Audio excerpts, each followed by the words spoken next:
그 끝난 후가 인생이 끝나면 다 끝나는 것이 아니라 그렇죠? 그리스도의 심판대 앞에 선다는 것이죠. 모든 인생이 피할 수 없는 사실입니다. 특별히 저와 여러분에게 성령을 통해서 장래일에 대해서 알려주셨습니다. 알려만 주시는 것입니까? 오늘도 성령의 충만을 주어서 이제 성령에 매이는 삶을 살게 하시는 것이죠. 우리에게 계속해서 성령을 주시는 이유는 이 땅의 삶에 주목하는 것이 아니라, 이 땅의 삶에 목적을 두는 것이 아니라요, 산 소망이죠. 내세의 소망 가운데 살아가게 하시는 것입니다.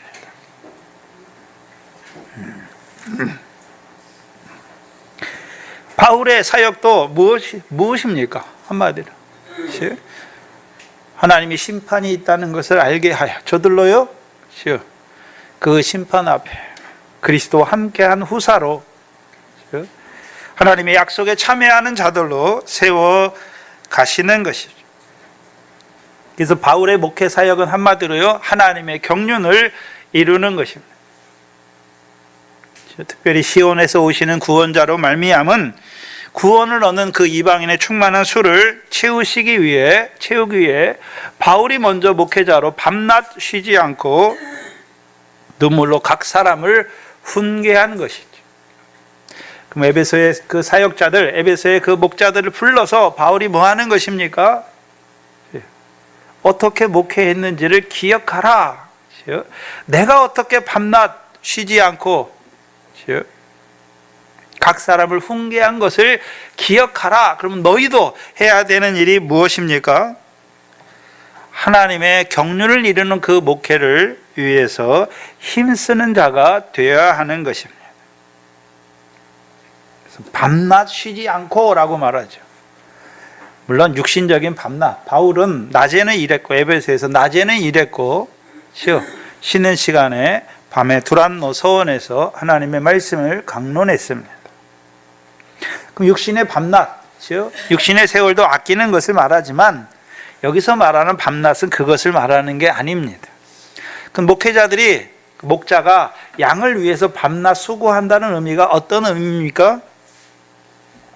창세기 1장에 첫째 날에 빛이 있으라 하셔서 그 빛으로 말미암아 빛과 어두움을 나누셨잖아요. 그 빛을 뭐라고 하고요?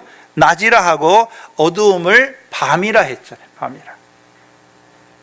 그럼 우리를 그 보이는 세상 빛이 아니잖아요. 생명의 빛으로 우리를 부르셨죠. 우리가 원래는 애굽의 흑암 가운데 사망의 그늘에 흑암에 앉은 자로 살았는데 모세와 세례요한과 같은 그 등불을 보내셔서 그 생명의 빛을 비춰주셨잖아요. 그렇죠? 그래서 우리가 그 빛으로 말미암아 어떤 자가 됐습니까? 빛의 자녀가 된 것이죠. 그래서 예수 믿는 것을 다른 말로 뭐라 그럽니까? 예수님이 나는 세상의 생명의 빛이다 라고 말씀했으니까 우리는, 예수님을 믿는 우리는 어떤 자입니까? 빛의 자녀다 라고 말씀하는 거예요. 그럼 빛의 자녀들을 위해서 목회자가 수고해야 되는 것이죠. 어떤 수고를 하는 것입니까? 빛의 열매를 맺도록 수고하는 것입니다. 그렇죠? 그래서 에베소 5장에 빛의 열매는 말씀하셨죠. 목회자가 해야 되는 일이 무엇입니까? 빛의 자녀들로 하여금, 낮의 자녀들로 하여금 빛의 열매를 맺게 하고 어두움에 붙잡히지 않는 자들로 세워가야 하는 것이죠. 그럼 밤의 수고는 무엇입니까? 어두움이 밤이잖아요. 그래서 에베소 5장에, 데살로니가 5장에 누가 잠을 밤에 자잖아요. 어둠에 속하면 잠드는 자가 되는 거예요. 즉 밤에 자고 밤에 취하는 자들이 되는 것이죠. 그래서 하나님의 백성, 빛의 자녀들이 어둠에 붙잡히면 밤 가운데 자는 자가 되는 것이죠. 그게 에베소 5장 14절입니다. 자는 자들아, 죽은 자들 가운데서 일어나라 라고 말씀하시는 거죠. 그리스도께서 내게 빛이시느니라 말씀하셨죠. 그럼 목회자의 밤낮 수고가 무엇입니까? 하나님의 빛의 자녀인데 어둠에 붙잡혀서 그 어두운 가운데 자는 자로, 죽은 자로 살아가는 자들을 찾아가서 일으켜 세우는 것이죠. 또한 빛의 자녀로 살아가는 자들에게요, 빛의 열매를 더 많이 맺을 수 있도록 밤낮 수고하는 것입니다.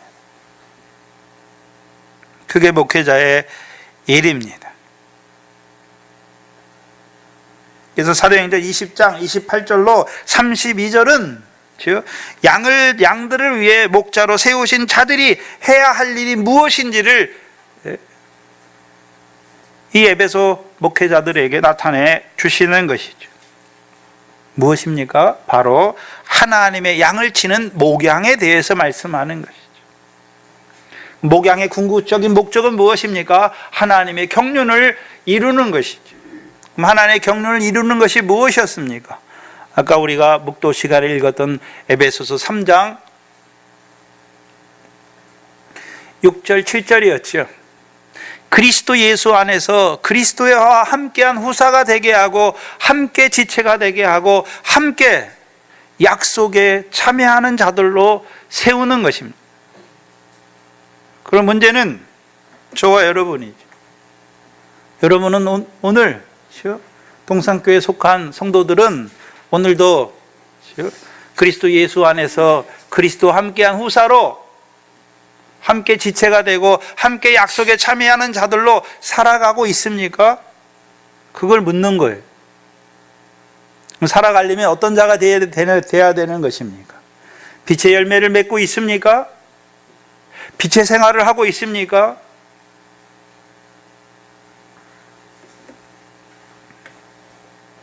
그게 목양의 궁극적인 목적이에요. 하나님의 은혜의 경륜을 이루는 것입니다. 바울이 먼저 그 하나님의 경륜을 이루기 위해 하나님의 은혜의 복음을 맡은 자로 수고하였고,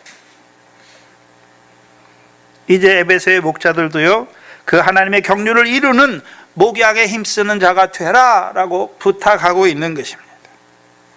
왜요? 시온에서 오시는 구원자로 말미암은 그 이방인의 충만한 수가 차야 그때야 끝이 오기 때문입니다. 그리고 오늘 본문 32절입니다. 오늘 본문 32절에 보시면 지금 내가 너희를 주와 그 은혜의 말씀께 부탁한다. 이 부탁한다라는 개념은 맡긴다라는 개념이에요. 그럼 바울이 지금 그 에베소 교회 사역자들에게 목자들에게 목자의 목양의 일이 무엇인지를 나타내주고, 이제는 내가 너희를 주와 은혜, 그 은혜의 말씀께 맡긴다라고 말씀하는 것입니다.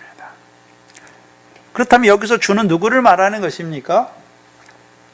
하나님을 말씀하는 거예요. 그래서 그 은혜의 말씀을 말할 때 하나님의 은혜의 말씀이죠. 그렇죠? 그럼 하나님께 맡긴다는 의미는 어떤 의미입니까? 하나님이 하신 일이 무엇이었습니까? 그 아들을 보내셔서 우리를 위하여 십자가에 죽게 하실 뿐만 아니라 죽은 자 가운데서 그를 다시 살리셨죠. 왜요? 우리로 하여금 예수 그리스도로 말미암아 세례를 받고 죄사함과 성령을 선물로 받는 자로 세우시기 위해서, 한마디로 부르심을 입은 자로 세우시기 위해서. 그럼 하나님께만 맡깁니까? 그 하나님의 은혜의 말씀에도 맡기고 있습니까? 그럼 하나님께서 그 아들을 통해서 부르신 자들에게, 그들에게 뭘 주시는 것입니까? 은혜의 말씀을 주시는 것이죠. 그럼 하나님의 복음으로 부르심 받은 자들에게 하나님이 주시는 은혜의 말씀, 어떤 말씀입니까? 로마서 8장 30절에 부르신 자들을 의롭게 하시는 말씀을 주시는 것이죠. 의롭다는 의미는 두 가지였잖아요, 성경에서. 물론 복음으로 이미 의로운 자가 되었어요. 그들에게 은혜의 말씀을 주는 이유가 무엇입니까? 첫 번째는요, 경건치 아니한 자들을 의롭다함을 얻은 자들로 세우는 것이죠. 곧 다윗의 행복입니다. 로마서 8장 4절 5절로, 로마서 4장 5절로 8절이죠. 경건치 아니한 자를 의롭다 하시는 하나님을 믿는 믿음에 세우는 것이고, 다윗이 맛봤던 그 행복을 맛보는 자로 세우는 것이죠. 그것이 한마디로요, 죄가 더한 것에 은혜가 더하게 하시는 세 계명의 첫 번째 돌판 아래 살아가게 하는 것이죠. 그럼 두 번째는 무엇입니까? 그들에게 우리 주 예수 그리스도로 말미암아 부어주시는 그 성령의 풍성함으로 말미암아요, 의롭다함을 얻어 영생의 소망을 따르는 후사가 되게 하시는 것이죠. 그게 하나님과 그 은혜의 말씀께 맡긴다는 거예요. 맡긴다는 의미는, 자, 지금 사도 바울이 그 고린도의 목회자들이잖아요. 감독들을 딱 세워놓고 그들 앞에서 지금 말하는 거예요. 내가 너희를, 그 하나님, 어떤 하나님입니까? 그 아들을 통해서 너희를 하나님의 백성으로 부르신 하나님과 그 은혜의 말씀께 맡긴다라고 말하는 거죠. 그러면 이 말씀을 듣는 에베소의 목자들은 바울의 말을 들었잖아요. 그러면 어떤 자가 되는 것입니까? 아, 우리가요, 자기들이 주와 하나님과 그 은혜의 말씀에 맡겨진 자들임을 알게 되는 거예요.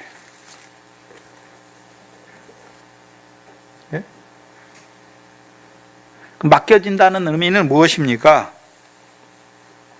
목자들이 하나님과 그 은혜의 말씀을 들고 자기들이 사역하는 것이 아니란 말이죠. 주와 그 은혜의 말씀에 붙들려 사역하는 것입니다. 한마디로 목자들이 하나님과 그 은혜의 말씀을 주장하는 자들이 아니라는 거예요. 목자들은 단지 하나님이 그 하나님의 아들을 통해서 이루신 그 구원의 복음과 구원의 복음으로 부르심 받은 그 하나님의 백성들을 은혜의 말씀을 주어서 그 하나님의 은혜의 경륜을 이루는 일에 하나님이 단지 그 일에 털을 닦는 자로, 물을 주는 자로 사용하실 뿐이에요.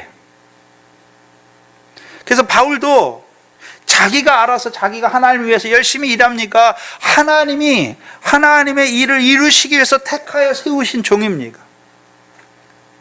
그러면 알라는 거예요. 목회자들에게 너희가 하나님의 일을 하는 것이 아니라 하나님이 그 하나님의 은혜의 경륜을 이루기 위해서 너희를 부르셨고 너희를 그리스도의 피로 값주고 사신 그 교회의 사자들로 세운 거예요. 목회자들로 세웠다는 것이죠. 그러면 성도들도 목회자들을 어떻게 봐야 합니까? 저 사람이 신학을 해서 목사 안수를 받고 저 사람이 교회의 목회자가 됐다가 아니라 하나님이 그를 교회 중에서 성령으로 택하여 그리스도의 피로 사신 교회를 치게 하시기 위해서 목자로 세우신 거예요. 세우신 거예요.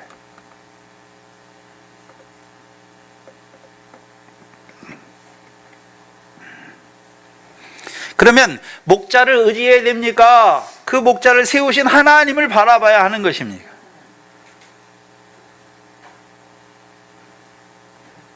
하나님을 바라봐야 하는 거예요. 여러분은 저의 양이 아니에요. 주의 양이에요. 하나님의 양이란 말이죠. 저의 제자들이 아니라 예수 그리스도의 제자예요. 그럼 목회자가 뭘 보여줍니까? 예수 그리스도의 제자의 삶이 무엇인지를 가르쳐 주는 거예요. 하나님의 백성의 삶이 무엇인지를 가르쳐 주는 것이죠. 하나님께서 왜 우리를 교회로 부르셨는지를 나타내 주시는 것이죠. 우리를 왜 부르셨습니까? 바다의 권세가 해하지 못하는 교회로, 사망의 권세가 해하지 못하는 교회로, 음부의 권세가 해하지 못하는 교회로 살게 하시기 위해서. 그걸 가르쳐 주는 거예요.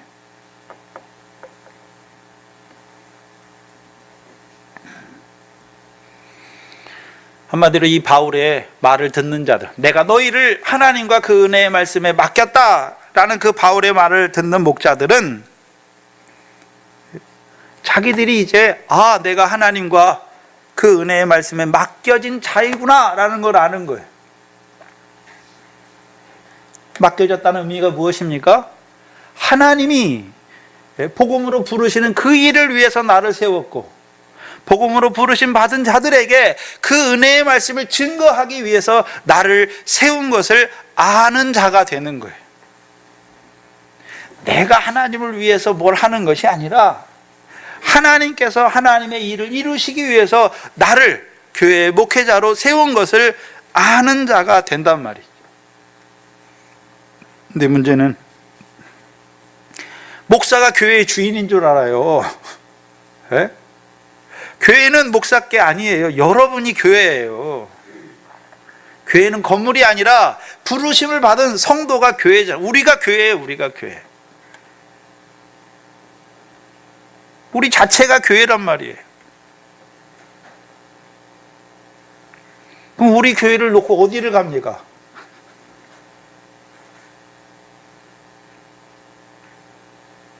그럼 바울의 말을 듣고 하나님과 그 은혜의 말씀에 맡겨진 것을 스스로 아는 자들은 자기들이 하나님의 교회를 주장하지 않아요. 양들로 자기를 따르게 할 수도 없는 거예요. 그걸 말하는. 근데 문제는 자기 교회를 만들고 자기 양을 만들고 자기 제자들을 만드니까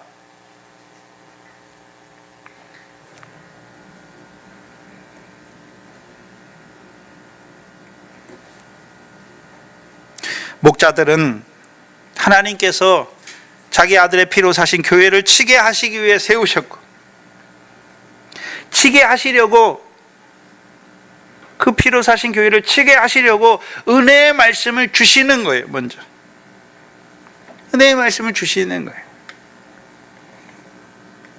마태복음 24장입니다. 마태복음 24장입니다. 45절입니다.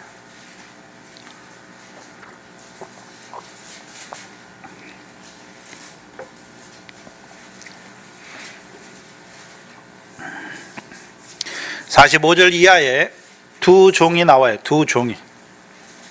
45절에는요, 충성되고 지혜 있는 종이 되어 주인에게 그 집 사람들을 맡아 때를 따라 양식을 나눠줄 자가 누구뇨?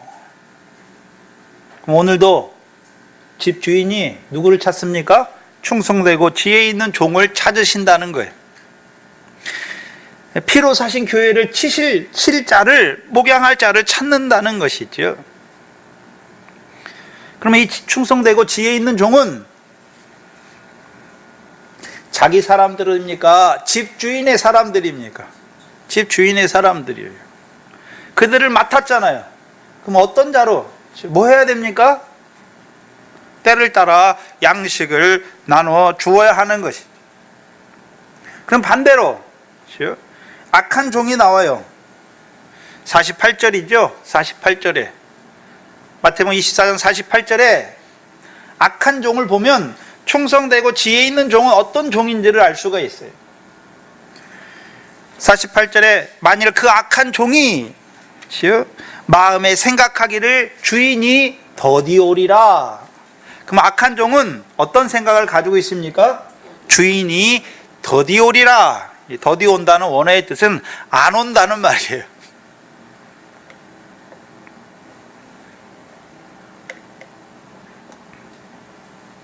그러면 반대로 충성되고 지혜 있는 종은 뭘 보고 있습니까? 주인이 오실 것을 보고 준비하는 것이죠. 우리가 잘 아는 예수님께서 오시자, 우리의 주인이신 예수 그리스도께서 오시는데 뭐하러 오십니까? 뭐하러 오시나요? 요한복음 22장 12절이죠. 보라, 내가 속히 오리니 내가 줄 상이 내게 있어 각 사람에게 일한 대로 갚아주리라 말씀하시네요. 왜 오십니까? 각 사람이 일한 대로 갚아주시기 위해서 오시는 것입니다.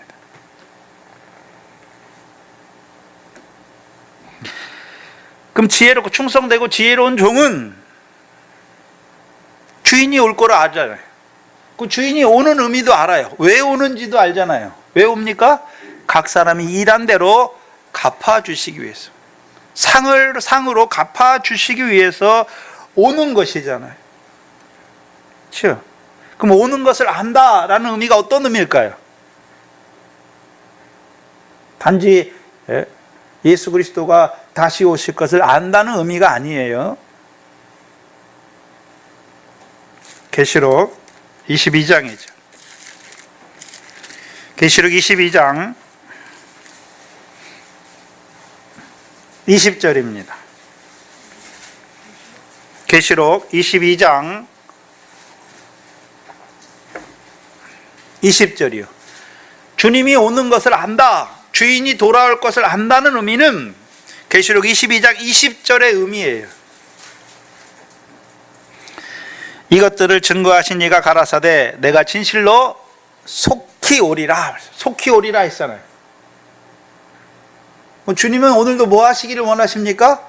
속히 오시기를 원하시잖아요. 그럼 속히 오시기를 원하시는 그 주님의 심정을 아는 자들은 뭐라고 대답합니까? 안 오실 거야 라고 대답하는 것이 아니라 아멘, 주 예수여 오시옵소서, 오시옵소서 말하는 거예요. 오시옵소서. 그럼 말로만 예수님 오시옵소서 말하는 것입니까? 예수님이 오려면 충만한 수가 차야 되잖아요. 이방인의 충만한 수가 차야 그때야 끝이 오는 것이죠. 그럼 오늘 뭐 하는 것입니까? 주님이 오는 것을 아는 종들은 때를 따라 양식을 나눠주어서 오늘 이방인의 충만한 수를 채워가는 거예요. 더 나아가서는 순교자의 수를 채워가는 것이죠. 왜요? 수가 차야 오시니까. 그래서 마태복음 24장은 인자의 오심을 위한 세상 끝의 징조잖아요. 인자의 오심을 위한 세상 끝의 징조란 말이죠. 근데 그 첫 번째 징조가 다니엘의 말한 바 멸망에 가증한 것이 거룩한 것에 서죠. 언제 섭니까? 이방인의 충만한 수가 차면 그때 끝이 오고 그때 멸망에 가증한 것이 거룩한 곳에 서는 것이죠.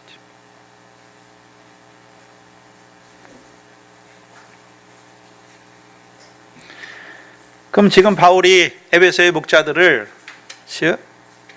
하나님과 그 은혜의 말씀께 맡긴다. 그럼 이들이 어떤 자가 되는 것입니까? 아는 거예요. 하나님의 뜻을 아는 거죠. 하나님의 경륜을 아는 것이죠.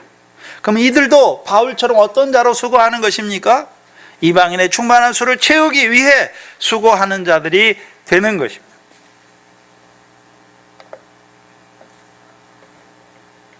그게 맡긴다는 거예요. 그게 하나님과 그의 하나님의 은혜의 말씀에 맡긴다는 것이죠. 그럼 자기는 누구에게 속해 있습니까? 하나님과 그 은혜의 말씀에 속해 있어요. 그럼 그가 해야 되는 일이 무엇입니까? 바울처럼, 바울이 에베소에 했던 것처럼 하나님에 대한 회개와 우리 주 예수 그리스도에 대한 믿음을 증거하는 것입니다.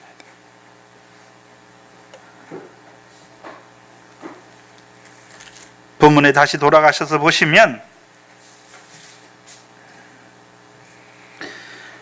그럼 바울이 그 에베소의 목자들을 하나님과 그 은혜의 말씀에 부탁하는, 맡기는 이유가 무엇입니까? 우리를 든든히 세우는 것은, 교회를 든든히 세우는 것은, 목회자를 든든히 세우는 것은 목회자의 능력에 있는 것이 아니라 하나님의 말씀의 능력이 있다는 것이죠.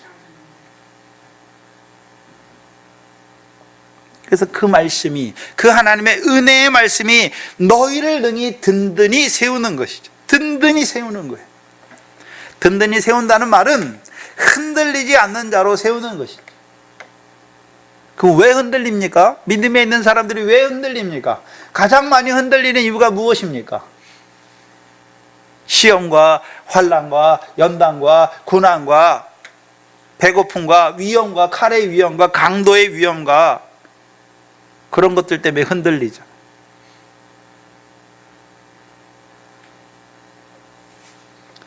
흔들리지 않게, 믿음이 흔들리지 않게. 그럼 은혜의 말씀께, 하나님과 은혜의 말씀께 먼저 맡기는 것은 그 은혜의 말씀이 목회자를 먼저 든든히 세우는 것이죠. 목회자가 든든히 서야 그 목회자를 통해서 그 하나님의 은혜의 말씀을 받는 성도들도 믿음에 든든히 서기 때문입니다.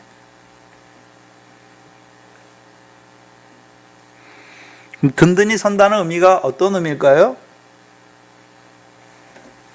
우리가 든든히 선다, 믿음에 굳게 선다, 그런 의미가 어떤 의미일까요? 빌립보서 1장 6절입니다. 빌립보서 1장 6절입니다.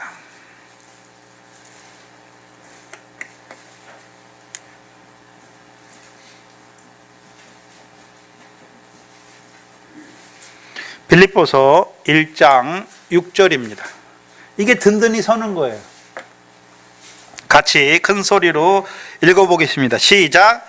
너희 속에 착한 일을 시작하신 이가 그리스도 예수의 날까지 이루실 줄을 우리가 뭐 하는 자가 됩니까?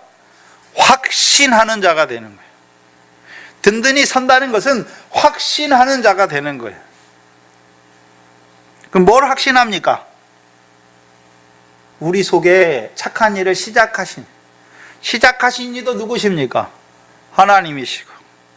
그렇죠? 어떻게 시작하셨습니까? 그 아들의 십자가와 부활로 우리를 부르셨죠. 예수의 십자가와 부활로 우리를 부르셨단 말이죠. 그러니까 우리가 시작된 것이죠. 그럼 시작만 하셨습니까?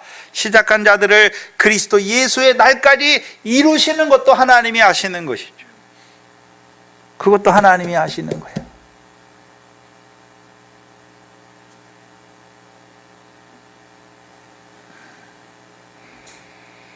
그럼 그리스도 예수의 날까지 뭘 이루십니까? 뭘 이루는 줄 알아야죠. 디모데후서 2장 10절이죠. 먼저 에베소서 3장 6절을 봅니다. 에베소서 3장 6절이죠. 에베소서 3장 6절입니다. 뭘 이루어 가십니까? 에베소서 3장 6절을 이루어 가지요.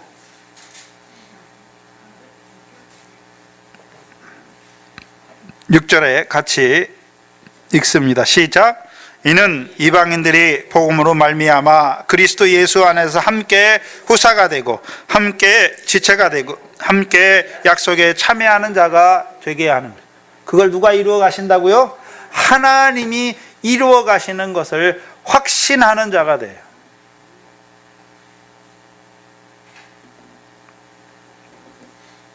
그럼 그리스도와 함께 후사가 되고 함께 약속에 참여하고 함께 지체가 된다는 의미가 뭘까요? 디모데후서 2장 10절이죠. 디모데후서 2장 10절입니다.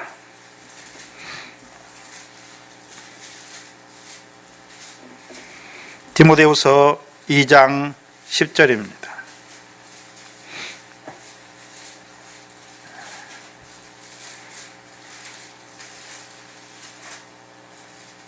함께 읽겠습니다. 시작. 그러므로 내가 택하신 자를 위하여 모든 것을 참음은 저희로도 그리스도 예수 안에 있는 구원을 영원한 영광과 함께 얻게 하는 것입니다. 하나님이 오늘 뭘 이루어 가십니까? 그리스도 예수 안에 있는 구원을 이루어 가시죠. 왜요? 영광을 얻게 하시기 위해서. 그것도요, 잠깐 있다 없어지는 영광입니까? 영원한 영광을 얻게 하시는 것입니다. 그럼 오늘도 하나님이 우리를 복음으로 부르셨어요. 그리고 그 은혜의 말씀을 주시는 이유가 무엇입니까? 그리스도 예수 안에 있는 구원을 이루어 주셔서, 그렇죠? 영원한 영광을, 잠깐 있다 없어지는 그런 영광이 아니라 영원한 영광을 얻게 하시기 위해서. 얻게 하시기 위해서.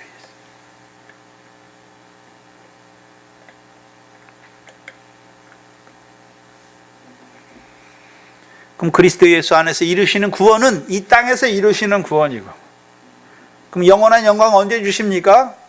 주께서 오실 때 주시는 것이죠. 일한 대로 상 주신단 말이죠.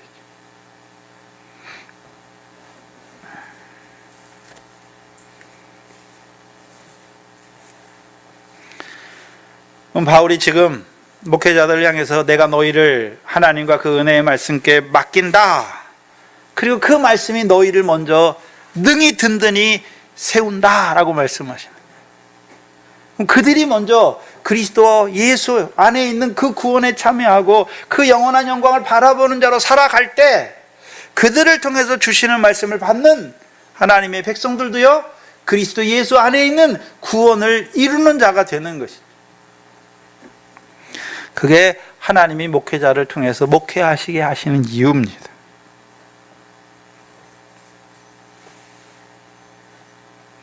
그게 아브라함이 이삭을 낳고 이삭이 야곱을 낳는 과정이에요.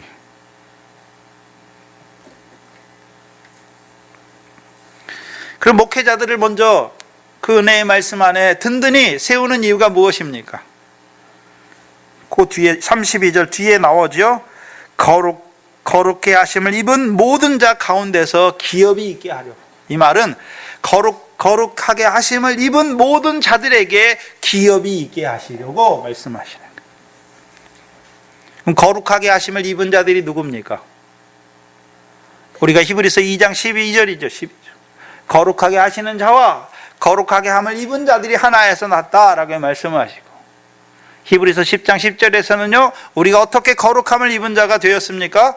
우리 주 예수 그리스도께서 우리를 위하여 단번에 죽으심으로 우리가 거룩함을 입었다라고 말하는 것이죠.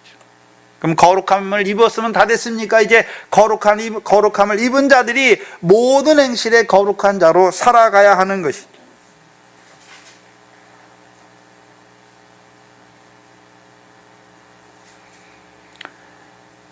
거룩하게 예수 그리스도의 십자가로 거룩하게 하심을 입은 자들이 모든 행실에 거룩한 자로 살아갈 때 기업이 있는 것이죠. 무슨 기업입니까? 그리스도 예수의 날에 우리에게 주시는 영원한 영광을 얻는 자들이 된단 말이죠.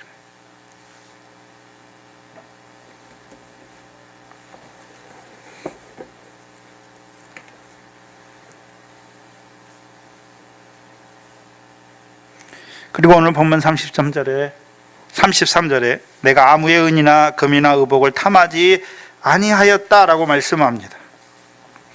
그럼 너희도, 목회자들인 너희도 뭐 하란 말입니까?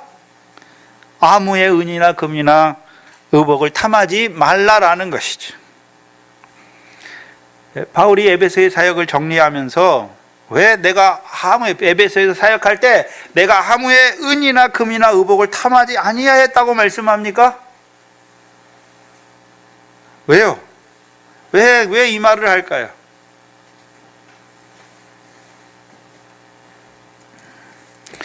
사무엘상 12장을 가보세요. 사무엘상 12장에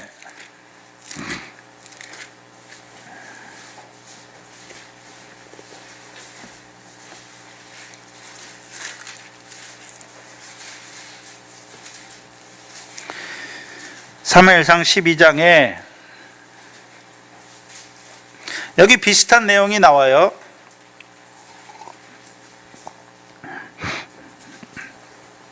1절 2절을 보시면 사무엘이 온 이스라엘에게 이르되 보라 너희가 내게 한 말을 내가 다 듣고 너희 위에 왕을 세웠더니 이제 왕이 너희 앞에 출입하느니라. 보라 나는 늙어 머리가 희었고 내 아들들도 너희와 함께 있느니라. 내가 어려서부터 오늘날까지 너희 앞에 출입하였거니와 내가 여기 있나니 여호와 앞과 기름 부음 받은 자 앞에서 내게 대하여 증거하라.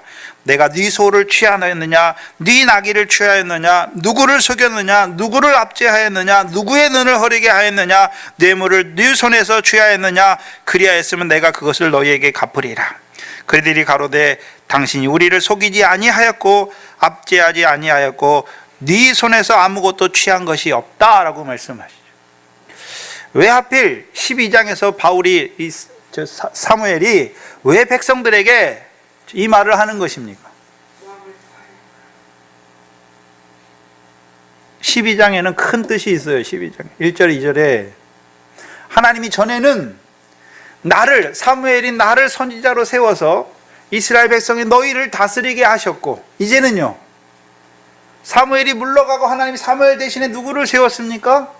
왕을 세웠잖아요. 왕을. 그래서 왕을 통해서 너희를 다스리는 거예요. 지금 사도행전 20장에서 바울이 지금까지는 하나님이 나를 통해서 에베소 교회를 뭐 하게 하셨습니까? 치게 하셨죠. 목양하게 하셨단 말이죠. 이제 내가 떠나면 이제 누가 목양하는 것입니까? 에베소의 장로들, 그 목자들이 에베소 교회를 사역하는 거죠. 다스리는 것이요. 목양하는 거란 말이죠. 친다 말이죠. 그러면서 말하는 거잖아요. 사무엘이 뭘 말합니까? 내가 누구의 소를 취하였느냐, 누구의 날개를 취하였느냐, 백성에게 증거를 받잖아요. 그럼 사무엘이 자기가 다스릴 때, 자기가 사사로 선지자로 다스릴 때 아무도 억울하게 하거나 압제하거나 그런 것을 안 하고 자기가 잘 다스렸다는 것을 인정받기 위해서 이거를 말하는 게 아니란 말이죠. 왜 말하는 것입니까? 하나님이 너희를 다스릴 왕을 세우셨잖아요. 네? 그래서 왕을 세워서 나라의 제도를 새롭게 하셨잖아요. 그럼 이스라엘이 구한 왕은 어떤 왕이었습니까? 열방과 같은 왕이었죠. 그럼 하나님이 세우신 왕을 통해서 세워가신 하나님 나라는 열방과는 달라야 한다는 거예요. 열방의 다스림과는 달라야 한다는 것이죠. 그게 사무엘상 8장에 나와요. 열방 왕의 다스림은 어떻습니까? 백성을 자기 종으로 삼아요. 그 백성의 것을 빼앗아요. 백성의 것을 빼앗잖아요. 그렇죠? 근데 하나님이 세우신 왕은 백성의 것을 빼앗아야 됩니까? 백성을 섬기는 자가 되어야 되는 것입니다. 섬기는 자가 되어야 되는 거예요. 어떻게 해요? 백성을 블레셋 자 대적, 이스라엘 백성의 대적 블레셋 자손의 손에서 구원해야 되니까 구원으로 섬기는 거예요. 구원으로.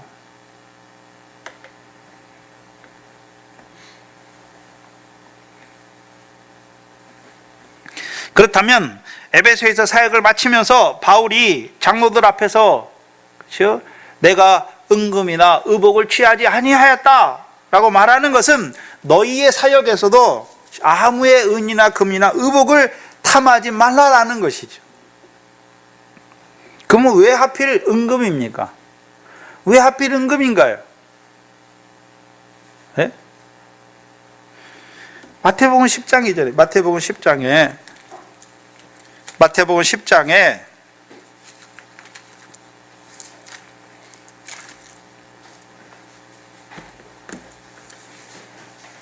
마태복음 10장이죠.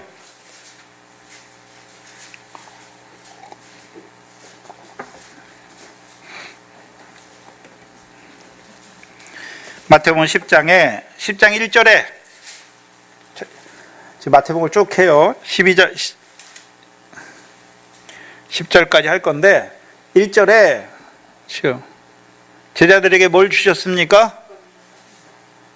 귀신을 쫓아내고 모든 병과 모든 연약한 것을 고치는 권능을 주셨죠. 권능을 왜 주셨습니까? 5절에 그 12를 보내시잖아요. 그렇죠? 6절에 이스라엘 집에 잃어버린 양들에게 보내시죠. 가면서 뭘 전파하라 말씀했습니까? 천국이 가까이 왔다 하고 그들에게 준 권능을 가지고 병을 고치고 죽은 자를 살리고 문둥이를 깨끗이 하고 귀신을 쫓아내라 말하는 것이죠. 그럼 그 병을 고치고 죽은 자를 살리고 문둥이를 고치는 것이 무엇입니까? 표적이에요. 표적. 그럼 표적을 행하는 이유가 무엇입니까? 예수가 하나님의 아들 그리스도임을 믿게 하는 표적이죠. 그 일을 할 때 9절이죠. 9절. 너희 전대에 금이나 은이나 봉이나 가지지 말고 여행을 위하여 주머니나 두벌옷이나 가지지 말라라고 말씀했죠. 그럼 제자들이 복음을 증거하잖아요. 그래서 회개하고 복음을 믿게 하여 하나님 나라에 들어가게 하는 그 일을 할 때 뭐를 취하면 안 됩니까? 자기 전대에 금이나 은이나 동을 취하면 안 되는 거잖아요. 그걸 말하는 거예요. 그럼 바울은 하나님이 자기를 복음의 증인으로 세우셨을 때 그 일을 할 때 자기가 은이나 금을 취했단 말입니까? 취하지 않았단 말입니까? 취하지 않았다는 거예요. 그럼 은금이 어디 나옵니까? 은금이. 왜 은이나 금일까요? 모세 때 이스라엘 백성이 애굽에 나올 때 뭘 가지고 나옵니까? 은금 패물을 가지고 나오고, 창세기 13장에 아브라함이 애굽에 내려갔다가 올라올 때 뭘 가지고 옵니까? 은금과 육축이 풍부하였더다라고 말씀하세요. 창세기 13장 2절이죠. 근데 롯은요? 롯도 아브라함처럼 애굽에 올라갔다 왔어요. 육축은 풍성한데 뭐가 없습니까? 은금이 없는 자예요. 은금이 없는 자예요.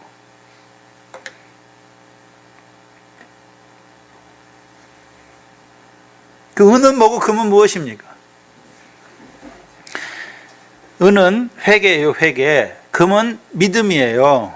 그래서 우리가 마태복음 23장에 성전을 말할 때 금이 성전을 거룩하게 합니까? 성전이 금을 거룩하게 합니까? 성전이 금을 거룩하게 하잖아요. 그렇죠? 그래서 성전이 금을 거룩해 해요. 어떻게 거룩하게 합니까? 연단을 통해서. 연단을 통해서. 그래서 욥 나오잖아요. 욥이 금이에요. 믿음이 있단 말이죠. 그러니까 욥을 연단에 넣어요. 풀무에 넣어요. 왜 넣습니까? 정금되게 하려고. 찌꺼기가 없어지기 위해서 정금되게 하려고. 여러분, 돌을 아무리 풀무에 넣어봤자 금이 안 돼요. 금이 있어야 연단해야 정금이 되는 것이죠. 믿음이 있어야 믿음으로 말미암아 연단을 할 때 정금이 되는 것이죠. 은은 회개의 역사죠. 그래서 이스라엘 백성이 애굽에서 나올 때 뭘 가지고 나옵니까? 은금을 가지고 나와요. 아브라함이 애굽에 갈 때, 애굽에서 나올 때 뭘 가지고 나옵니까? 은금을 가지고 나와요. 왜 은금입니까? 자기가 애굽에 내려갔잖아요. 근데 하나님께서 아브라함에게 주시고자 하는 땅은 애굽 땅입니까? 가나안 땅입니까? 가나안 땅이잖아요. 근데 왜 내려갔습니까?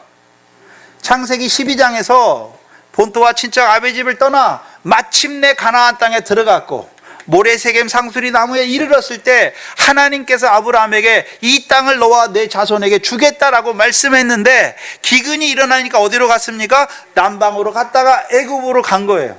하나님의 말씀을 버리고 갔단 말이죠. 그러니까 올라올 때는 어떻게 합니까? 회개하고 올라오는 거예요.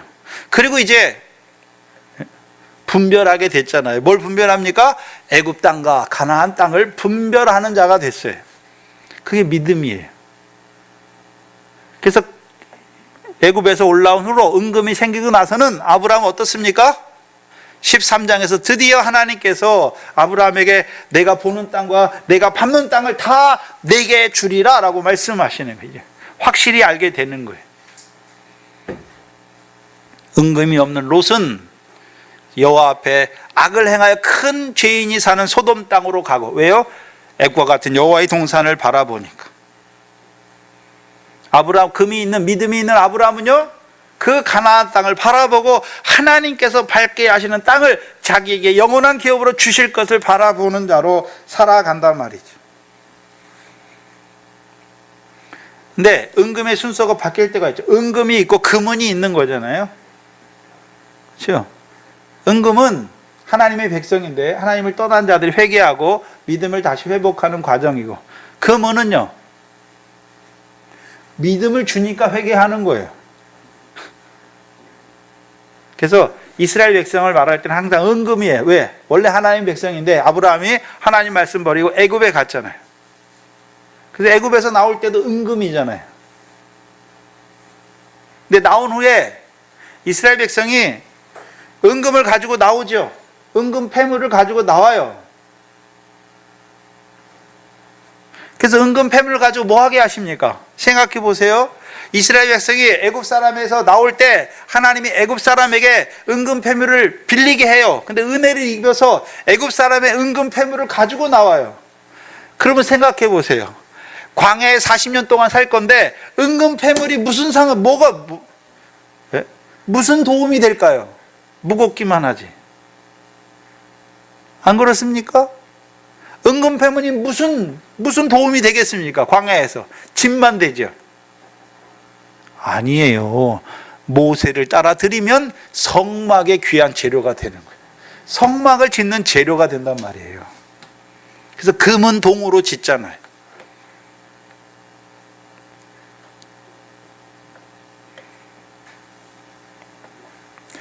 그래서 이스라엘 백성이 모세를 따라 광야에서 성막을 지을 때는 애굽 사람에게 빌려온 은금 패물로 짓는 것이고, 솔로몬 성전은요 다윗이 준비하잖아요.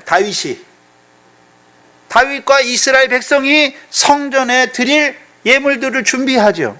다윗은 어떻게 준비했습니까? 대적과의 싸우게 하셔서 대적의 것을 하나님 어떻게 하셨습니까? 탈취하게 하셨죠. 예물로 주신 거예요. 대적의 것을 빼앗아서 그것을 탈취하게 하셔서 그것을 주신 하나님께 감사하잖아요. 그래서 다윗과 이스라엘 백성들이, 다윗이 기도하잖아요. 나와 이 백성이 무엇이 간데 이처럼 하나님께 드릴 수 있는 믿음을 주셨냐고. 다 하나님께로 와서 하나님께 드린다고 고백하는 것이.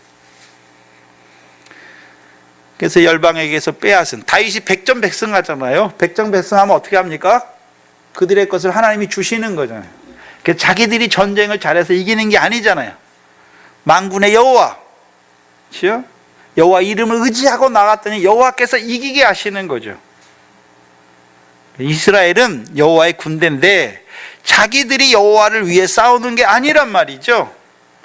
여호와께서, 전쟁에 능한 여호와께서 이스라엘의 구원을 위하여 싸우신단 말이죠. 그것을 보고 나아가는 자들은요, 내가 싸워서 내가 뺏은 것입니까? 하나님께서 이기게 하시고 저들의 것을 붙여주신 것입니까? 붙여주신 것이니까 하나님께 드릴 수 있는 거예요. 솔로몬 성전의 예물들은 다윗과 함께 싸움에 나가서 이긴 자들, 하나님이 이기게 하심으로 말미암아 이겨서 그 대적에게서 예물을 주신 하나님께 드리는 자들이 되는 것이죠. 그런데 아론을 따라서 금을 드리면 뭐가 됩니까? 금송아지가 돼요. 금송아지가. 그럼 아론이 자기가 금송아지 만들었습니까? 백성이 요구하니까 금송아지를 만드는 것입니까? 백성이 요구하니까. 그럼 모세를 통해서 금은 동으로 성막을 짓게 하시는 것은 백성의 요구였습니까? 하나님의 요구였습니까? 하나님의 뜻이에요. 왜요?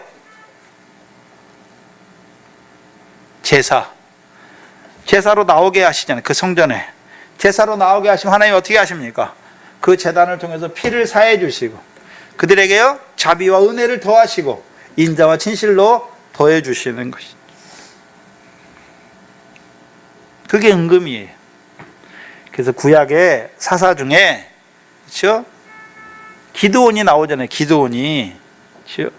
기드온이 미디안과의 싸움에서 이겼어요. 그랬더니 이스라엘 백성이 당신과 당신의 자녀들이 우리를 다스리소서 하니까요, 아니다, 여호와께서 너희를 다스릴 것이다. 다만 내가 너희에게 청하는 게 하나 있는데, 그렇죠? 이스마엘 사람의 귀고리를 줘라. 근데 이스마엘 사람의 귀고리는 다 무슨 귀고리입니까? 금 귀고리잖아요. 금 귀고리. 금 귀고리를 줬더니 기드온이 그것으로 뭐를 만들었습니까? 에봇을 만들었어요.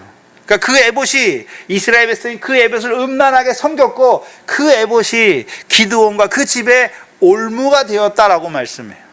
결국 그 올무 때문에 넘어지는 거예요. 70명이 한 반석에서 죽는 자들이 되는 것이죠. 그러면 금을 취한다. 금을 제자들이, 복음의 일꾼들이 금을 취한다는 의미가 뭘까요? 기드온이 금을 취하잖아요. 그것을 에봇으로 만드는데 그게 어떤 의미일까요? 내가 너희를 미디안의 자에서 구원했다. 그럼 그 아들들도 다 어떻게 생각합니까? 우리 아버지가 너희를 거룩하게 한 거야. 미디안에서 구원한 거야. 기드온이 한 겁니까? 하나님이 하신 것입니까? 하나님이 하신 것인데.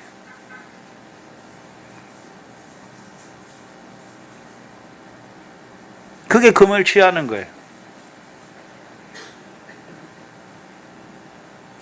그러면 내가 복음을 증거하니까 믿음이 생겼습니까? 하나님이 저 사람으로 믿음을 주시기 위해서 복음을 증거하게 하신 것입니까? 전혀 다른 거예요.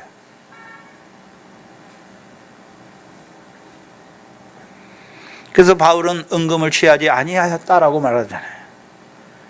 자기는 원래 포행자였어요. 핍박자여서 대적자였어요. 근데 하나님이 불러서 복음의 일꾼으로 쓰시고, 부르신 것도 감사한데 나를 일꾼으로 쓰셔서 그 은혜의 복음을 하나님이 복음을 증거하게 하셔서 저들로 믿음을 주시고 회개케 하셔서 하나님의 백성으로 세우게 하신 것이죠. 그 일에 쓰임 받는 것이 감사한 거예요. 내가 했다 하는 자가 아니잖아요. 그래서 바울의 고백이 무엇입니까? 나의 나 된 것은 하나님의 은혜다. 내가 하나님의 은혜로 그리스도 예수의 일꾼이 되었다. 로마서 15장 16절이죠.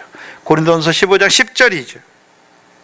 그래서 내가 다른 사도보다 더 많이 일했으나 내가 했습니까? 나와 함께 하신 하나님의 은혜로 했습니까? 은금을 취하지 않은 자의 고백이에요. 근데 문제는 오늘도 은금을 취하는 자들이 얼마나 많습니까? 금은을 자기 전대에 취하는 자들이 얼마나 많습니까?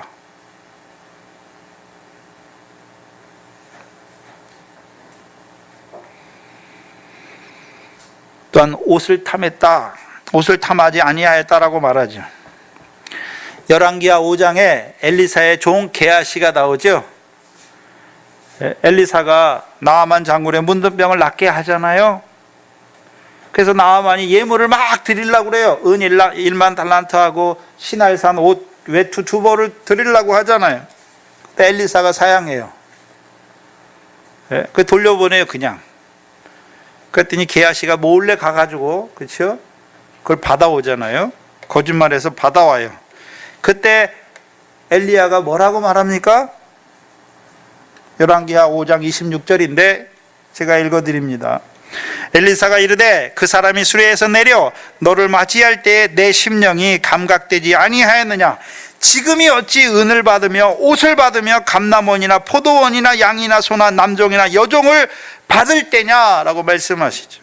그러므로 나아만의 문둥병이 내게 들어 내 자손에게 미쳐 영원토록 있을 것을 말씀합니다. 뭘 말합니까? 주의 일을 하는 것, 복음을 전하고 하나님의 은혜의 말씀을 증거하는 것은 육신의 옷을 얻기 위해서, 소나 양을 얻기 위해서 하는 것입니까? 그게 아니란 말이죠. 나를 먼저 살리셨고 그 하나님의 은혜의 경륜을 이루는 일에 나를 종으로 써주심에 일한 대로 상 주실 거 아닙니까? 그게 사명이에요. 하나님의 복음의 말씀을 전하는 자들이 그 말씀을 인해서 육신의 것을 얻는다면 그건 싹군 목자예요. 그래서 옷이라고 말할 때 제자들에게 2벌 옷을 취하지 말라. 1벌이면 족하다라고 말씀했잖아요.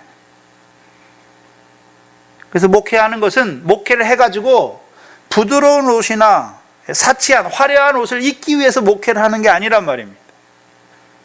그래서 부드러운 옷을 입은 사람이나 화려한 옷을 입은 사람은 어디에 있습니까? 왕궁에 있어요. 왕궁에. 세례요한은 어디 있습니까? 광야에 있죠. 뭘 입고 있습니까? 약대 털옷을 입고 있는 거예요.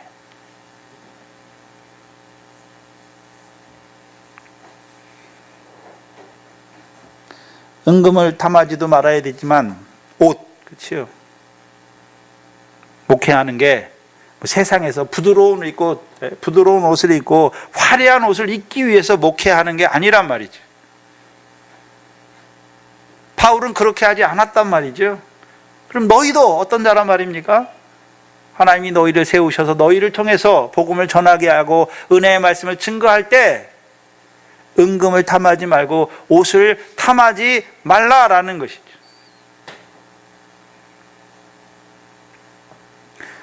오히려 그리스도의 옷으로 성도들에게 입혀야 되는 것이죠. 헬라인이나 유대인이나 헬라인이나 종이나 자유자나 남자나 여자 없이 다 그리스도로 옷 입었다라고 말씀하는 거죠. 목회자는 옷 입히는 거예요. 남의 옷을 탐하는 자가 아니라.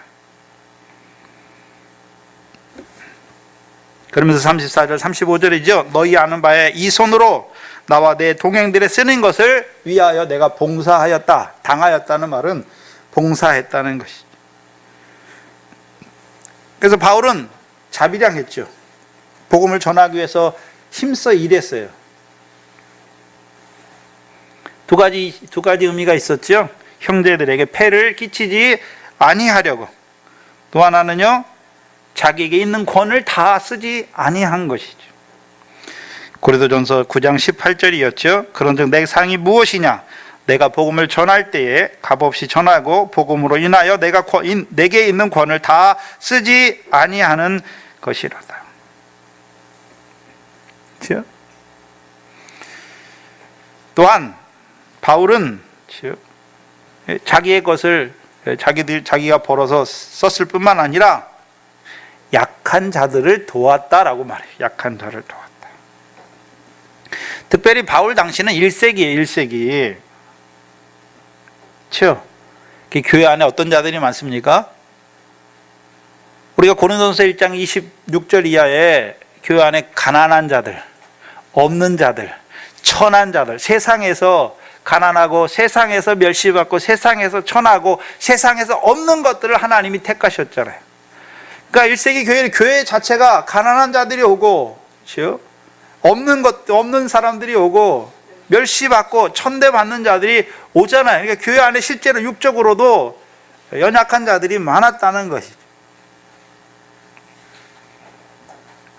그래서 약한 자들을 도왔다는 거예요. 그래서 너희도 이와 같이 수고하여, 너희 손으로 수고하여 약한 자들을 도와라 라고 명하는 것이죠. 근데 우리가 착각하면 안 되는 게, 그러면 다 바울과 같이 자비량하는 것입니까? 베드로는 어땠습니까? 자기 아내를 데리고 다녔죠. 다른 거예요. 또한 이제 바울이 에베소 사역을 끝내고 간 다음에 이제 바울을 통해서 디모데가 에베소 사역을 하잖아요. 그렇죠? 디모데는 자비량할 수가 없어요. 왜요? 교회가 많아졌어요. 교인들도 많아요.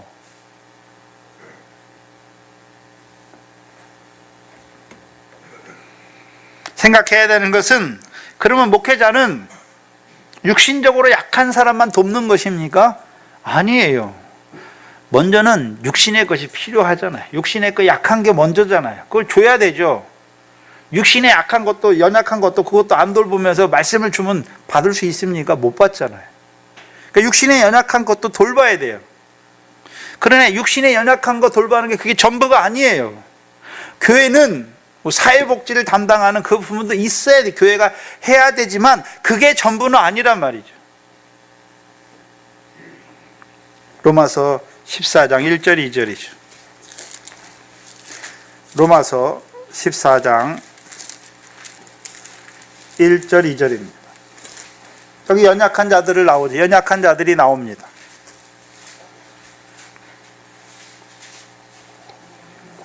로마서 14장 1절 2절에 뭐가 연약한 자들입니까? 믿음이 연약한 자예요.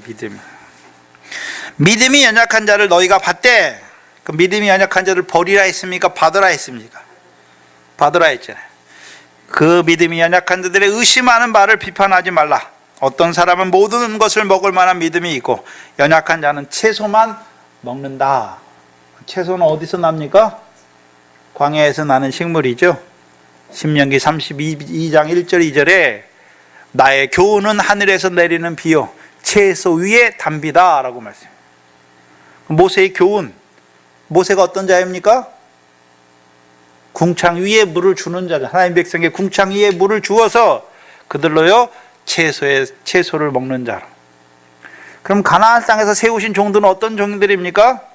가나안 땅에서 하늘에서 비가 내리게 해서 가나안 땅의 소산으로 배불리 먹게 하는 종들이죠.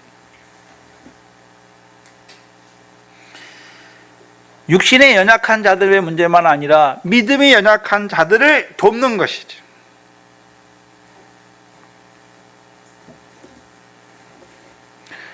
우리가 소윤이하고 이래가 있잖아요.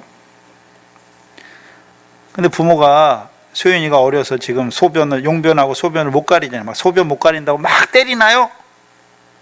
막 때리고 혼내고 그러나요? 아니잖아요. 왜? 아기 때에는 어쩔 수가 없는, 연약하니까, 어리니까. 그럼 믿음이 어린 자들 어떻습니까?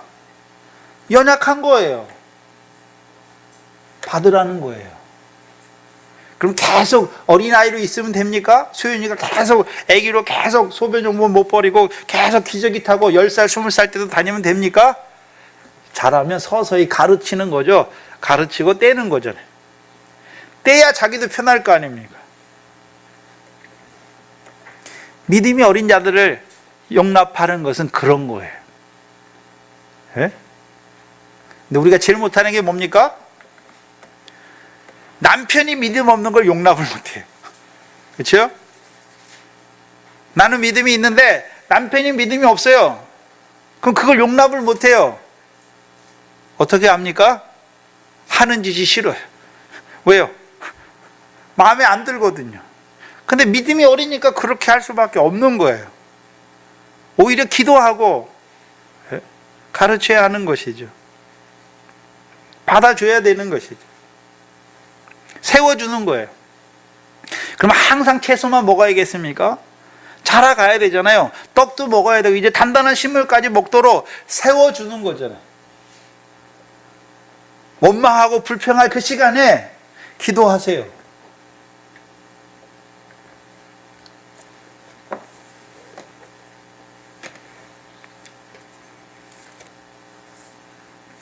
그리고서 35절에 결론적으로 주신 말씀이 무엇입니까?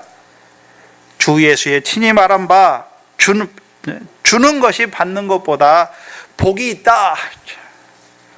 자, 같이 큰 소리로 주 예수의 친히 말씀하신 바 그 뒤에부터 주는 것이 받는 것보다 복이 있다. 주는 것이 받는 것 복이 있다. 큰 소리로 합니다. 시작. 주는 것이 받는 것보다 복이 있다. 한 번 더요. 시작. 주는 것이 받는 것보다 복이 있다. 맞습니까? 맞나요? 이건 세상적으로도 맞아요. 주는 사람은 왜 줍니까? 자기가 많이 있으니까 주는 거잖아요. 받는 사람은 왜 받습니까? 부족하니까, 없으니까 받는 거예요.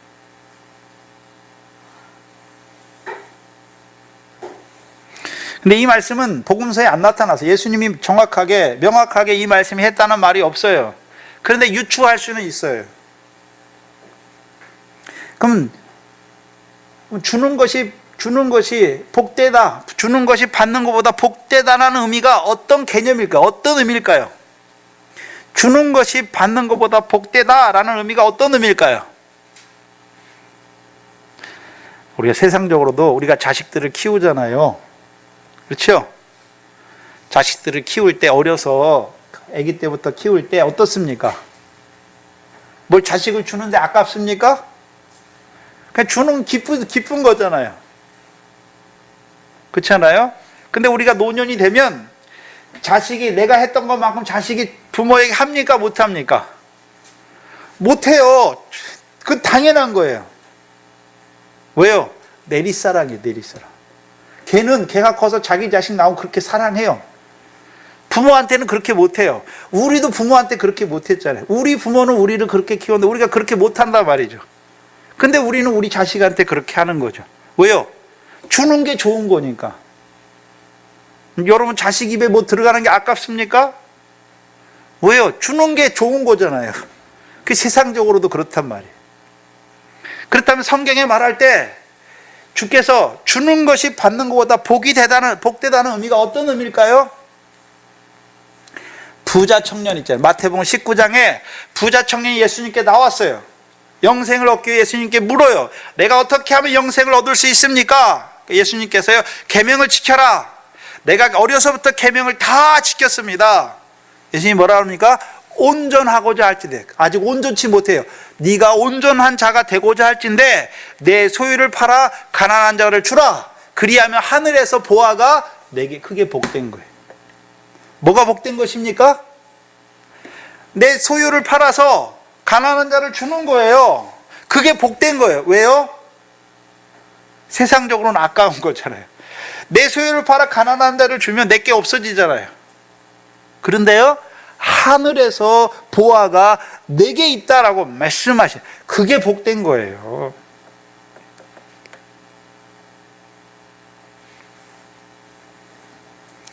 누가복음 16장 9절입니다. 누가복음 16장 9절이죠.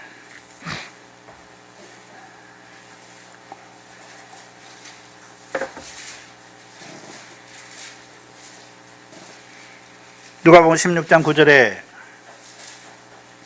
내가 너희에게 말하노니 불의의 재물로 친구를 사귀라. 뭐가 불의의 재물입니까? 네? 불의의 재물. 불의의 재물이 뭔 줄 알아야 팔 거 아닙니까?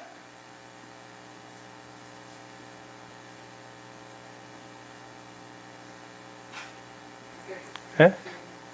부자 청년의 재물이 불의의 재물이에요. 내 것으로 가지고 있잖아요. 그럼 재물로 친구를 어떻게 사깁니까? 가난한 자를 주면 친구가 되는 거잖아요. 그리하면 없어질 때에 저희가 영원한 처소로 너희를 영접하리라. 그러면 땅에서 주는 자가, 그렇죠? 영원한 처소로 예비되는 거죠. 그렇다면 여기서 생각해야 되는 것은, 그러면 불의한 재물을 계속 파는 것입니까? 한 번만 팔면 됩니까? 한 번만 팔면 되는 거예요. 그 다음에는요, 불의한 재물입니까? 그 나라 의를 구했더니 하나님이 주시는 겁니까? 그건 불의한 재물이 아니에요.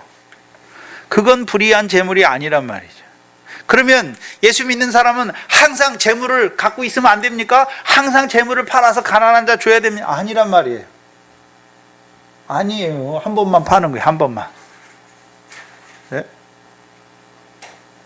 그리고 이제는요, 그 나라와 의를 구했더니 하나님께서 필요한 모든 것을 더하여 주신 것이죠. 그건 불의한 재물이 아니에요.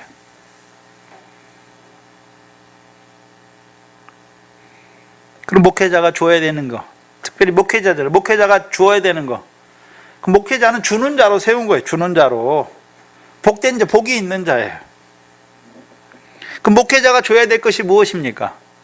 물론 육신에 연약한 거 있으면 도와줘야죠. 성경에서 말하는 목회자가 줘야 된다는 것은 그런 의미가 아니에요. 마태복음 7장이죠. 첫 번째가 마태복음 7장 6절입니다.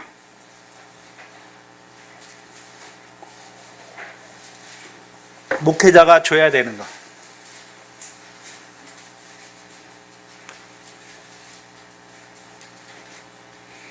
마태복음 7장 6절이죠. 마태복음 7장 6절에 목회자가 줘야 되는 게 여기 나와요. 네? 마태복음 7장 6절에 거룩한 것을 개에게 주지 말며 너희 진주를 돼지 앞에 던지지 말라. 그럼 목회자는 원래 뭐를 줘야 됩니까? 너희 거룩한 것을 주고 너희 진주를 줘야 되는 것이죠. 근데 누구에게는 주면 안 됩니까? 개들과 돼지에게는 주면 안 돼요. 그럼 다른 사람들에게는요, 줘야 돼요. 다른 사람에게. 그럼 제자로 세우신 이유가 뭡니까? 거룩한 것을 주고 너희 진주를 주게 하시기 위해 세운 거예요. 근데 문제는요, 개나 돼지에게는 주면 안 돼요. 그러면 제자들이 거룩한 게 어디 있습니까? 제자들이 거룩한 걸 줘야 되잖아요. 그럼 거룩한 게 어디 있습니까? 거룩한 게 무엇입니까? 제자들에게. 사도행전 3장에 성전 비문에 나면서부터 안진뱅이 된 자가 있잖아요. 베드로와 요한이 가다가 봤어요. 가면서 뭘 합니까? 은금은 내게 없지만 내게 있는 것으로 내게 주노니 나사렛 예수 그리스도의 이름으로 걸으라 라고 말하는 거죠. 그럼 베드로에게 있는 것이 무엇입니까? 나사렛 예수 그리스도의 이름을 주는 거예요. 그게 거룩한 것을 주는 거예요. 거룩한 것을 준다는 실제적인 의미가 무엇입니까? 예수님께서 너를 위해 십자가에 죽으셨고 하나님이 그를 죽은 자 가운데 다시 살리셔서 그리스도로, 너의 그리스도로 세우셨다라고 전하는 거예요. 십자가와 부활을 전하는 거예요. 그럼 그 사람이 예수의 십자가 부활이 믿어지면 어떤 자가 됩니까?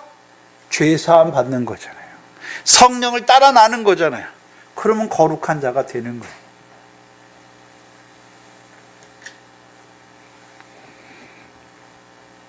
그렇다면 복음만 주는 것입니까? 아니죠. 그럼 복음으로 부르심 받았어요. 이제 성령을 따라 놨어요. 그들에게 뭐를 줘야 됩니까? 밀의 씨도 뿌려줘야죠. 보리의 씨도 뿌려줘야죠. 영생의 말씀도 줘야죠. 그래야 그들이 밀의 결실하고 보리의 결실하고 영생에 이르는 열매를 맺는 자들이 되는 것이죠. 나아가서는요, 줄인 자에게 먹을 것을 줘야죠. 목마른 자에게 마실 것을 줘야 되는 것이죠. 더 나아가서는요, 인자의 오심을 위한 세상 끝에 징조의 말씀까지 줘야 되죠. 그래서 등과 기름을 준비하는 자로 세워 가야 하는 것이죠. 주는 자가 복된 자예요. 그럼 뭘 줍니까? 여러분에게 있는 거를 주는 거예요. 없는 거 주라 그러는 거 아니에요. 여러분에게 있는 게 뭡니까? 전제가 뭐냐 하면 우리에게 있는 것은 내 겁니까? 하나님이 다 주신 겁니까? 하나님이 주신 것으로 주는 거예요. 하나님이 주신 것으로 주는 거예요.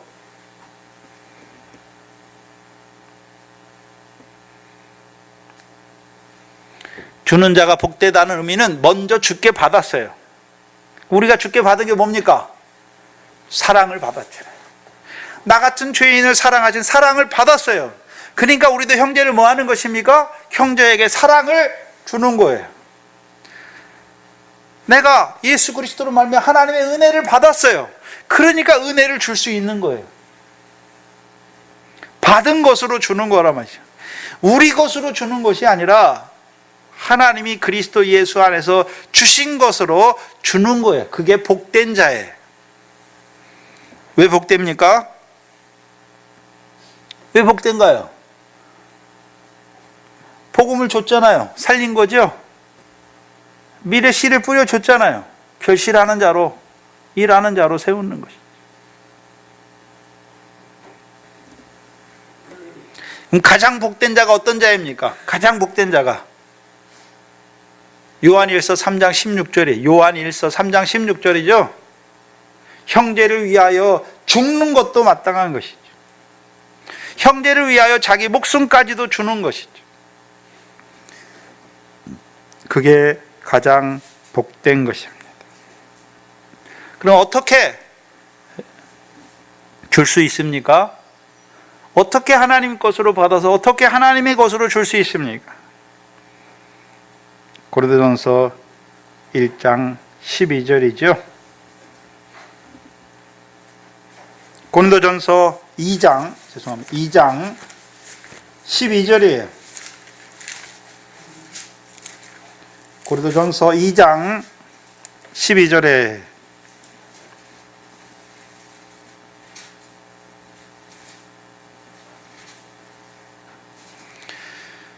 그럼 우리가 어떻게 하나님이 은혜로 주신 것으로 받을 수 있습니까? 12절이잖아요. 고린도전서 2장 12절에 우리가 세상의 영을 받지 아니하고 오직 하나님께로부터 온 영을 받았으니 이는 우리로 하여금 하나님께서 우리에게 은혜로 주신 것들을 알게 하려 하십니다. 그럼 성령이 오시면요 뭘 알게 됩니까? 하나님이 은혜로 주신 것이 무엇인지를 알게 돼요. 그렇죠? 그러니까 은혜로 받았으니까 뭐 할 수 있습니까? 주는 거예요. 내게 아니라 하나님이 주신 것으로 받아야 하나님이 주신 것으로 줄 수 있는 거예요. 그 목회자만 주는 자가 돼야 됩니까? 성도들도 주는 자가 복된 자입니다. 주는 자가 복된 자예요. 또한 주는 것이 기쁜 거예요. 기쁜 거예요. 왜 주는 자로 세우십니까? 그리스도와 함께한 후사가 되게 하시기 위해죠. 왜 그리스도와 함께한 후사입니까? 그리스도는 우리를 위해 모든 것을 다 주셨어요. 그렇죠? 우리를 위해 모든 것을 아끼지 아니고 다 주셨어요. 그래서 우리도 주는 자로, 주님을 닮아서 우리도 주는 자로 세우셔서 그리스도와 함께한 후사가 되게 하는 것입니다. 특별히 목회자가 해야 되는 것이 목회자가 주는 자가 되어야 되는.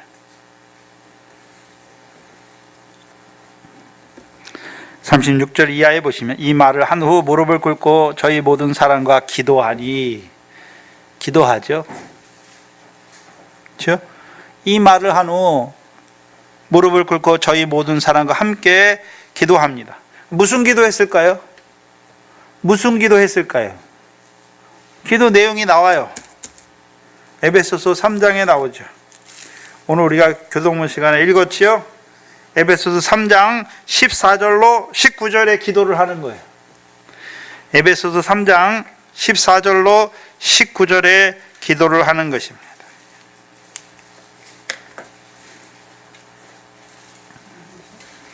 에베소서 3장 14절로 19절에 기도를 하는 것이죠.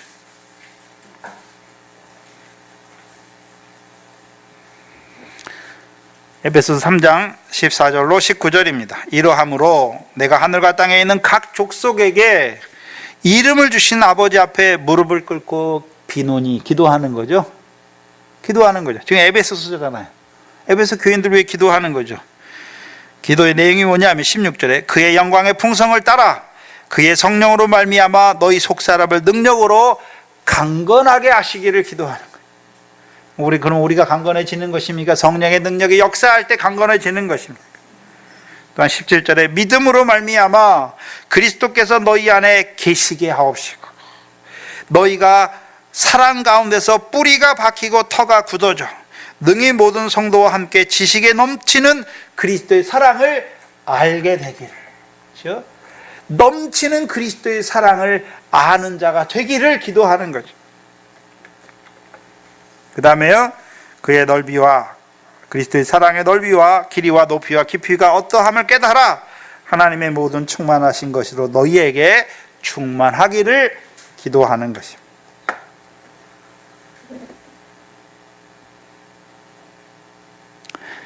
그러면 목회자들도 교인들을 위해서 뭘 기도할까요? 성령으로 말미암아 성도들의 속사람을, 겉사람이 아니에요, 육신이 아니에요, 속사람을 능력으로 강하게 해주시기를. 또한 그리스도가 항상 성도들의 마음에 있어서, 그럼 그리스도가 성도들의 마음에 있다는 의미가 무엇입니까?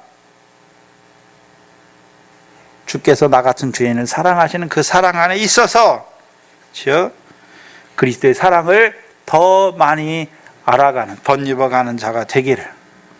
더 나아가서는요, 그리스도께서 너희에게 사랑으로 충만하게 하신 것처럼 너희도요, 사랑의 열매로 충만하기를 기도하는 것입니다. 그게 바울의 기도예요. 근데 37절에 다 크게 울며 바울의 목을 안고 입을 맞추고 다시는 그 얼굴을 보지 못하리라 한 말을 인하여 더욱 근심하고 배에까지 그를 전송했다. 그럼 지금 목회자들이잖아요. 에베소의 목자들인데 뭐 때문에 다 울었습니까? 얼굴을 다시 보지 못하는 거. 그렇죠? 아직 뭘 보지 못했습니까? 그 바울이 예루살렘에 올라가 고난을 받고 그 영광에 들어가는 세계는 아직 보지 못하는 자들인 것을 보여주시죠. 근심하잖아요. 근심해. 바울은 근심합니까? 기쁨으로 올라가고 있습니다.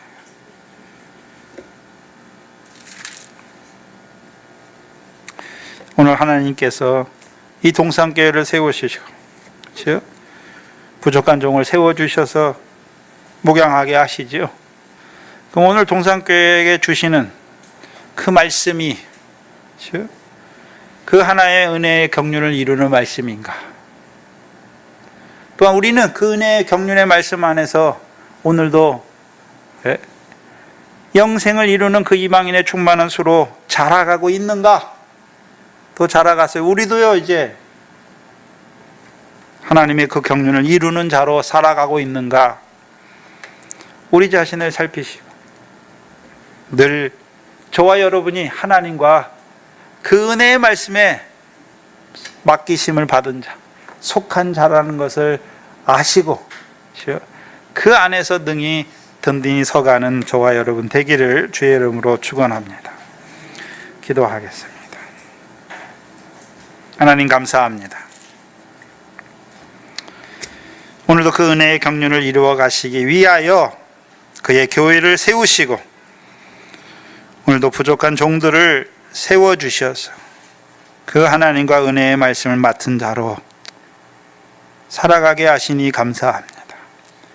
이 교회를 세우시고 오늘도 그 은혜의 경륜을 이루시기 위하여 이 영생의 말씀을 받는 하나님의 백성들로 생육하고 번성하게 하시니 감사합니다.